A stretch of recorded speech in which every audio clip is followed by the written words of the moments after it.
کلام مقدس نئے عہد نامہ میں سے مکاشفہ کی کتاب اس کا 20واں باب 1000 سالہ بادشاہی۔ پھر میں نے ایک فرشتہ کو آسمان سے اترتے دیکھا جس کے ہاتھ میں اتھا گڑھے کی کنجی اور ایک بڑی زنجیر تھی۔ اس نے اس اژدہا یعنی پرانے سانپ کو جو ابلیس اور شیطان ہے پکڑ کر 1000 برس کے لیے باندھا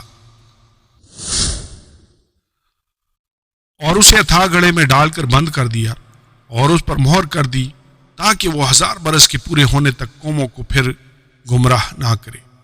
اس کے بعد ضرور ہے کہ تھوڑے عرصہ کے لیے کھولا جائے۔ پھر میں نے تخت دیکھے اور لوگ ان پر بیٹھ گئے اور عدالت ان کے سپرد کی گئی اور ان کی روحوں کو بھی دیکھا جن کے سر یسوع کی گواہی دینے اور خدا کے کلام کے سبب سے کاٹے گئے تھے، اور جنہوں نے نہ اس حیوان کی پرستش کی تھی، نہ اس کے بت اور نہ اس کی چھاپ اپنے ماتھے اور ہاتھوں پر لی تھی۔ وہ زندہ ہو کر 1000 برس تک مسیح کے ساتھ بادشاہی کرتے رہے، اور جب تک یہ 1000 برس پورے نہ ہو لیے باقی مردے زندہ نہ ہوئے۔ پہلی قیامت یہی ہے۔ مبارک اور مقدس وہ ہے جو پہلی قیامت میں شریک ہو۔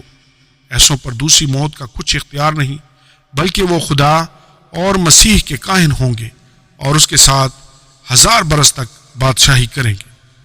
شیطان کی شکست۔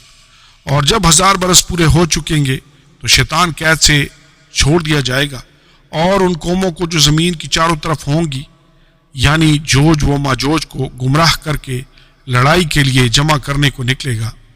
ان کا شمار سمندر کی ریت کے برابر ہوگا، اور وہ تمام زمین پر پھیل جائیں گی اور مقدسوں کی لشکرگاہ اور عزیز شہر کو چاروں طرف سے گھیر لیں گی، اور آسمان پر سے آگ نازل ہو کر انہیں کھا جائے گی، اور ان کا گمراہ کرنے والا ابلیس آگ اور گندک کی اس جھیل میں ڈالا جائے گا جہاں وہ حیوان اور جھوٹا نبی بھی ہوگا، اور وہ رات دن عبدالآباد عذاب میں رہیں گے۔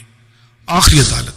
پھر میں نے ایک بڑا سفید تخت اور اس کو جو اس پر بیٹھا ہوا تھا دیکھا، جس کے سامنے سے زمین اور آسمان بھاگ گئے اور انہیں کہیں جگہ نہ ملی۔ پھر میں نے چھوٹے بڑے سب مردوں کو اس تخت کے سامنے کھڑے ہوئے دیکھا، اور کتابیں کھولی گئیں۔ پھر ایک اور کتاب کھولی گئی یعنی کتاب حیات، اور جس طرح ان کتابوں میں لکھا ہوا تھا ان کے اعمال کے مطابق مردوں کا انصاف کیا گیا، اور سمندر نے اپنے اندر کے مردوں کو دے دیا، اور موت اور عالم ارواح نے اپنے اندر کے مردوں کو دے دیا، اور ان میں سے ہر ایک کے اعمال کے موافق اس کا انصاف کیا گیا۔ پھر موت اور عالم ارواح آگ کی جھیل میں ڈالے گئے۔ یہ آگ کی جھیل دوسری موت ہے، اور جس کسی کا نام کتاب حیات میں لکھا ہوا نہ ملا وہ آگ کی جھیل میں ڈالا گیا۔ آمین اور آمین۔